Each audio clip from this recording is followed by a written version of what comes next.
முல்லா அவர்கள் வாழ்ந்த ஊர்ல ஒரு பலே திருடன் ஒருத்தன்.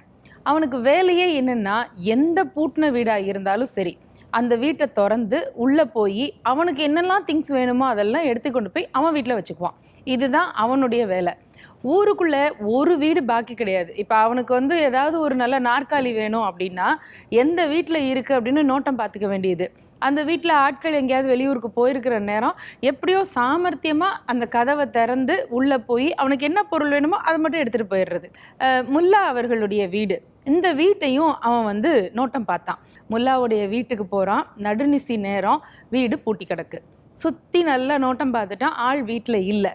இவன் என்ன பண்ணான், வழக்கம் போல சத்தம் கட்டாம ரொம்ப சாமர்த்தியமா கதவுல இருந்த பூட்டை உடைச்சு அங்கிருந்து உள்ள போய் பார்த்தா எல்லா பொருளும் அவ்வளோ விலை உயர்ந்த பொருளா இருக்கு. இவனுக்கு ஒன்று கூட விடுறதுக்கு மனசே இல்லை.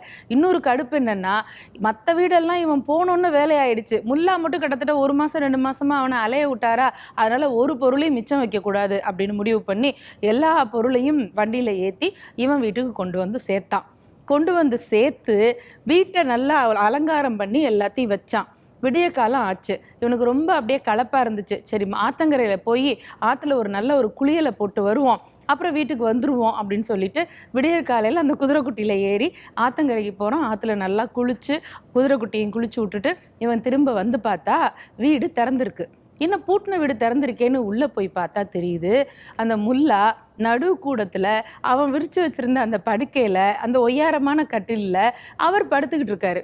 இவனுக்கு அதிர்ச்சி. என்னையா இங்க வந்து படுத்திருக்கீங்க அப்படின்னா, ஆமா ஆமா, நான் ரொம்ப நாளா குடியிருந்த வீடு எங்க பார்த்தாலும் ஓட்ட ஒடிசலா இருக்குதே, அதை மாத்தணுமே நினைச்சுக்கிட்டு இருந்தேன். இந்த சாமான எல்லாம் தூக்கி கொண்டே வைக்க ஆள் கிடைக்காம தேடிட்டு இருந்தேன். நீ எனக்கு ரொம்ப சுலபம் பண்ணிட்ட. என் வீட்டு சாமான பூரா எடுத்துட்டு வந்து இங்க வச்சுட்ட. இனிமே இதுதான் என் வீடு, உன் வேலையை பார்த்துட்டு வெளியில போ அப்படின்னு முல்லா சொல்லி முடிச்சிட்டாரு.